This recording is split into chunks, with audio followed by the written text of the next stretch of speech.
Welcome back to my carpet. I'm not quite sure why I said it like that, but good evening. Tonight's review is of a threea Toys 1/12 scale dropcloth robot from the World War Robot line. threea went out of business a couple of years ago. It was formed by a co-venture between threea Toys and Ashley Wood, the comic artist. They have since gone their separate ways. threea now produces enormous Transformers figures, amongst other things, and Ashley Wood has started up a new company called Underverse, which is continuing to release toys based on his designs. So far, most of them have been 1/6 scale, and this is 12th. Now, it is very, very posable. Ball jointed neck, butterfly jointed shoulders, swiveling biceps, plain jointed elbows, ball jointed wrists. Each hand has fully posable fingers. Each finger has 3 joints.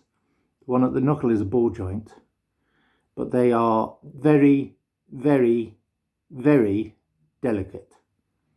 I get extremely vexed with this figure. I worry about breaking its fingers all the time. They catch on things. They're very easily moved, especially the thumb, and it really does stress me that I'm going to snap a finger off on these, and it's a constant thing you have to bear in mind every time you pick the thing up. So bear that in mind. There's a ball jointed waist, come ab crunch, ball jointed hips, plain jointed knees, ball jointed ankles. Now, you do tend to get loose ankles on these. You will get one or both feet that kind of flop around, and it makes it quite hard to stand up. So be aware of that.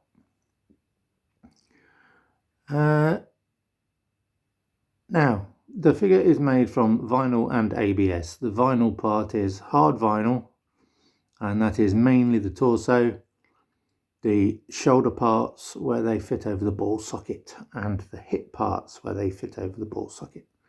The rest is ABS. The skirt has fully functional pouches on it. They are padded out with foam, but they are incredibly bulky and really make the figure difficult to pose. They really get in the way. They're really annoying. And superfluous, to be honest, because the robot wouldn't be able to reach them anyway. Not to mention they would be burnt up by his exhaust, but, moving on. But they are great. They're very easy to pull off. The pouch has 2 ribbons on the back, and the ribbons thread through that sort of, come on, focus. The ribbons thread through that webbing on the front behind those straps, and they are a bit of a nightmare to put back in. So I've got a set of 3 here, which I accidentally pulled off. There's the ribbons, but it would take me all day to thread it back through, so I haven't. This figure in particular also comes with a gun, also weathered with a sponge, this time with silver, and it's just brilliant.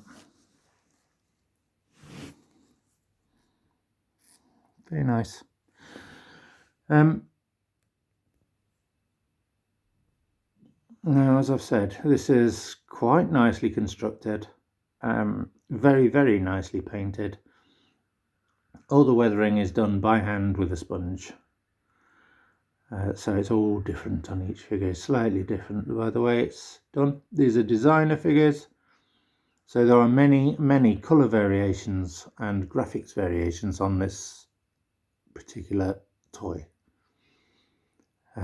These are meant to be robots fighting in a civil war on Mars. There's one company supplying robots to both sides in the war, and the colour variations are explained as different legions, different platoons of robots.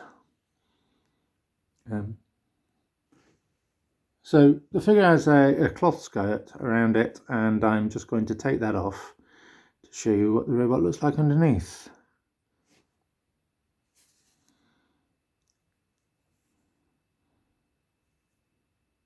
Okay, we're back. Now, he does look quite funny without his skirt on.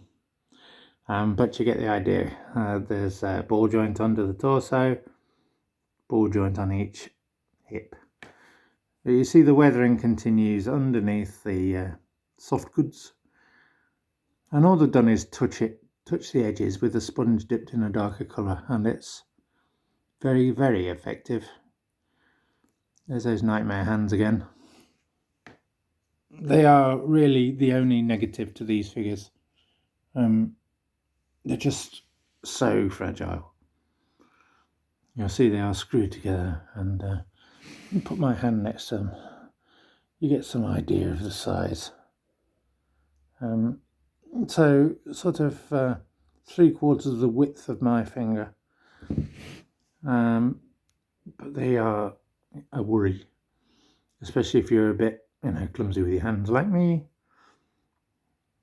There's the ball joints. You can see how effective that colour scheme is. I believe these are meant to be some sort of general assault trooper robot. The variations come in different colours, different weapons, different things written on them, but more of a work of art than a toy, I would say. Now, you will see these listed on the interweb as WWRP or sometimes WWR. Now, that stands for World War Robot. Now, if it says World War Robot dropcloth or WWR dropcloth, it's the 1/6 scale one, and it's going to be about 14 inches tall.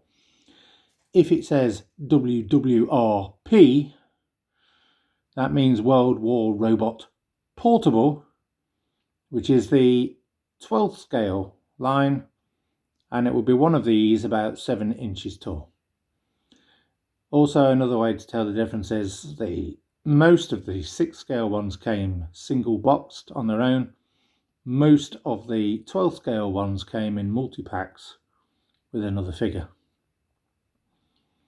And you also see them listed as 3A and 3AA, and people just there's a few people out there that don't know what they're on about, put it that way. 3AA was membership club for 3A toys, and some of the toys were only available to members, but people just seem to use it as a way to attract attention to their auction. Doesn't necessarily mean that it was actually an exclusive 3AA item. So once again, I would recommend these. I would recommend these if you are not of a nervous disposition. If you're very dexterous with your hands, because look, all I've done is stand it up and the fingers have kind of gone sideways. They are a constant stress to owners of these. Well, to me anyway, I can only speak for myself, but I am quite clumsy, and they do bother me. But a wonderful design, very retro, very now what's the word? Functional looking, but great, worth having, nicely made. Just a little too fragile in the hand department. I actually think if they just had the hands as non-posable, I would actually be a lot happier with these. But there you go. Thank you for viewing, and leave any comments, questions. Thank you.